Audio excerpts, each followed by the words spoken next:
ದೇಶಕ್ಕೆ ಯೋಧ, ನಾಡಿಗೆ ರೈತ, ಬಾಳಿಗೆ ಗುರು ಒಬ್ಬ ತಾನೆ.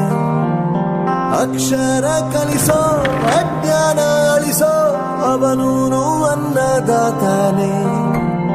ತಪ್ಪು ಸರಿಯ ತಿದ್ದಿ ತಿಳಿ ಹೇಳಿ ಸಮಬುದ್ಧಿ ನಮ್ಮ ಚಿತ್ತ ಶುದ್ಧಿಯಾಗೋ ಹಾದಿ. ಎಷ್ಟೇ ದೂರ ಹೋದ್ರೂ ಮರಿಬೇಡ ನಿನ್ನ ಬೇರು, ನಿನ್ನ ಸಾಧನೆಗೆಲ್ಲ ಇದುವೇ ಆದಿ. ಪಾಠಶಾಲಾ